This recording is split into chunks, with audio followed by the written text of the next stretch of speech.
ఇక్కడ state finance corporation నుంచి YS Rajasekhara Reddy గారు వస్తున్నప్పుడు ఇచ్చినటువంటి భూములు ఆనాడే ప్రభుత్వం కంచె వేసి ఉంటే మరి కబ్జా కాకపోతుండే. ఇవాళ ఇక్కడ మేము పోచమ్మ బస్తీలో ఉన్నాం. ఈ 260 ఎకరాలు అదేవిధంగా ఇంకా పక్కకున్నటువంటి కొంత ల్యాండ్ మొత్తం కలిపితే ఒక 400 ఎకరాల ల్యాండ్ అనేక సార్లు కబ్జాకు గురైంది. మరి అన్ని ప్రభుత్వాలు మారుతూ వస్తున్నప్పటికీ కూడా ఆ కబ్జాను విడిపించలేకపోయారు. ఇప్పుడు హైడ్రా సడన్ గా వచ్చేసి పెద్దవాళ్ల జోలికోకుండా పేదవాళ్ల ఇండ్ల మీద పడి రాత్రికి రాత్రి మరి మీరు ఖాళీ చేస్తారా సస్తారా అని చెప్పి చిన్న పిల్లలు ఉన్నారు. ఒక పక్క వర్షం పడుతుంది, ఇంకొక పక్క పండగ వచ్చింది. అన్ని ఉన్నటువంటి సందర్భంలో కూడా మరి ప్రత్యేకించి కూలగొట్టడం దారుణం. ఇవన్నీ ఒక పక్కనైతే కోర్టు ఇదివరకు స్పష్టంగా చెప్పింది, ఆ శనివారము ఆదివారము మీరు ఎవరి జోలికి వెళ్ళకండి, వాళ్ళు కోర్టుకు వచ్చేటటువంటి అవకాశం ఇవ్వాలి.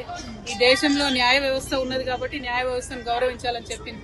అయినా సరే ఈ ప్రభుత్వం దాన్ని విస్మరించి నిన్న ఆదివారం పూట వచ్చి ఇక్కడ బస్తీలో ఇండ్లు కూలగొట్టడం అంటే మామూలు విషయం కాదు, చాలా దారుణమైన విషయం. అసలు చాలా పేదవాళ్ళు, ఎందుకు చాతగాని వాళ్ళు ఉన్నటువంటి వాళ్ళని కూడా, ముసలి వాళ్ళని కూడా రోడ్డు మీద గుంజేసి మొత్తం కూలగొట్టినటువంటి పరిస్థితి చూస్తూ ఉన్నాం. ఇది దారుణం. ఇంకా ఘోరం ఏంటంటే ఇదివరకే కరెంటు స్తంభాలు, కరెంటు బిల్లులు, గ్యాస్ బిల్లులు అన్ని ఉన్నటువంటి వాళ్ళని కూడా కనీసం బేఖాతరుగా తీసేయడం. ఇంకా మీదికెళ్ళి అబద్ధం చెప్పుడు మేము నోటీసులు ఇచ్చినాం కాబట్టి కూలగొడుతున్నామని. ఇవాళ నేను రాష్ట్ర ప్రభుత్వాన్ని హెచ్చరిక చేస్తా ఉన్నా, పండగ పూట పేద ప్రజల ఉసురు తీసుకోకండి. మీరు ఇక్కడ ఉండేటటువంటి పేదలు ఎక్కువ మంది లేరు, 150-200 కుటుంబాలు కూడా లేవు. ఈ 200 మందికి మీరు డబుల్ బెడ్రూమ్ ఇండ్లు ఫస్ట్ ఇవ్వండి. వాళ్ళు ఇక్కడ నుంచి మూవ్ అవ్వడానికి R&R కాంపన్సేషన్ కింద ఎట్లయితే మూసీ దగ్గర ఇచ్చిండ్రో అట్లా R&R కాంపన్సేషన్ కింద కుటుంబానికి 50,000 ఇచ్చి వాళ్ళు జాగ్రత్తగా వాళ్ళని తీసుకెళ్లి డబుల్ బెడ్రూమ్ ఇళ్లలో దింపండి. కానీ మీరు ప్రభుత్వం ప్రజల పక్షాన ఉండాల్సింది దౌర్జన్యంగా వాళ్ళ ఇండ్లు కూలగొడతా ఉంటే ఈ ఉసురు తగలక మానదు మీ ప్రభుత్వానికి. మిమ్మల్ని హెచ్చరిక చేస్తా ఉన్నాం. మీరు మళ్ళా 6వ తారీఖు లోపల వస్తామని చెప్పి హైడ్రా వాళ్ళందరూ వచ్చి ఇక్కడ వాళ్ళని బెదిరించిపోయినట. 6వ తారీఖు లోపల మీరు ఖచ్చితంగా డబుల్ బెడ్రూమ్ ఇండ్లు వాళ్ళకి ఇవ్వాలి. ఇచ్చిన తర్వాతనే ఇక్కడికి హైడ్రా రావాలి. ఒకవేళ డబుల్ బెడ్రూమ్లు ఇవ్వకుండా మళ్ళా హైడ్రా వస్తే ఆ బుల్డోజర్ కి ఎదురుగా నేనే పడుకుంటా అని కూడా ఈ సందర్భంగా మీకు తెలియజేస్తూ, ఈ బాధితులు వాళ్ళ వివరాలు అన్ని తీసుకొని నేనే వస్తాను. హైడ్రాకి రమ్మంటారా, ఎక్కడికి రమ్మంటారు, ఎట్లా రమ్మంటారు అనేది మీరు చెప్పండి. మున్సిపల్ మంత్రి ముఖ్యమంత్రి అయిపోయినరు, ఆయన దొరకకుండా ఆయన గడిలో ఉంటాడు, ఆఫీస్ కి రాడు, సెక్రటేరియట్ కి రాడు. ఎక్కడికి పోయి ఇవ్వాలి ప్రజలు, ప్రజాపాలన అని చెప్పిండ్రు. అక్కడ రోజు ఉంటే వచ్చి అప్లికేషన్లు ఇవ్వమన్నారు. అక్కడికి ఒక్కసారి వచ్చిండు ముఖ్యమంత్రి గారు లాస్ట్ 2 సంవత్సరాలలో. మరి పేద ప్రజలు పోయి కష్టాలు ఎక్కడ చెప్పుకోవాలి? మేము ఇక్కడ వీళ్ళందరి వివరాలు కలెక్ట్ చేస్తున్నాం. దాదాపు 200 కుటుంబాలు ఉన్నాయి. ఆ మొత్తం వివరాలు తీసుకొని మీ దగ్గరకు వస్తాం.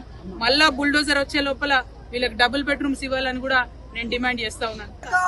ప్రజాప్రతినిధులు, అధికారులు అందరితోనే వీళ్ళు కబ్జాలు చేస్తారు. కబ్జా ఎక్కడదండి? కబ్జా ఎవరు చేసిరు? అరికపూడి గాంధీ గారు చేసిరు 12 ఎకరాలు. దాన్ని తీయమనండి దమ్ముంటే ఫస్ట్. అది తీయకుండా చిన్న పిల్లలు పెట్టుకుని కూలీనాలు వేసుకునేటోళ్ళు, రాళ్ళు కొట్టుకునేటోళ్ళ ఇంట్లో తీసి ఏం హీరోయిజం చూపిస్తారండి? ఎవరిని చూపిస్తారు? ఇప్పుడు అంతకుముందు ఇక్కడ వెంచర్స్ చేసి అమ్మిండ్రు బ్రదర్, మీకు తెలియదా? మీరు లోకల్ రిపోర్టర్స్. అంతకుముందు వెంచర్స్ చేసి అమ్మిండ్రు. కొంతమంది డబ్బులు ఇచ్చి కొనుక్కున్నటువంటివి ఉన్నాయి.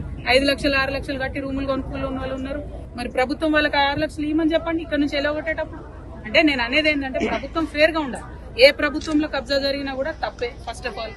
కానీ కబ్జా పేదవాళ్ళదే కనబడుతుందా, పెద్దోళ్ళది కనబడదా? ఎకరాలు మింగింది కనబడదా? నేను అనేది ఏంటంటే అవి కక్కించండి మీరు, మీకు దమ్ముంటే. అవి పక్కన పెట్టి పేదవాళ్ళ ఇళ్ల మీద పడి జులుం చేస్తామంటే చూసుకుంటూ ఊరుకునేటోళ్ళు లేరు. నేను మళ్ళా చెప్తున్నా, 6వ తారీఖు లోపల వస్తామని చెప్పి వార్నింగ్ ఇచ్చిరట్టు ఇక్కడ వాళ్ళకి. 6వ తారీఖు లోపల మీది నిజమైన ప్రభుత్వం, ప్రజల ప్రభుత్వం అయితే ఇక్కడ బిడ్డలందరికీ మీరు డబుల్ బెడ్రూమ్ ఇండ్లు ఇవ్వండి. ఇవ్వకుండా 6వ తారీఖు నాడు కనుక మీరు వస్తే బుల్డోజర్ కి ఎదురుగా నేనే పడుకుంటా. మళ్ళీ చెప్తా ఉన్నా. Thank you. జై తెలంగాణ. తెలుగులో ఫాస్టెస్ట్ న్యూస్ ఇప్పుడు కొత్త అవతారంలో 5 సెకండ్లోనే పూర్తి వార్తా సమాచారం మీ చేతిలో. సోషల్ మీడియా ట్రెండ్స్ మీ కళ్ళ ముందుకే live TV and voice search options తో ఇప్పుడే డౌన్లోడ్ చేయండి. యాప్ లింక్ డిస్క్రిప్షన్ లో ఉంది.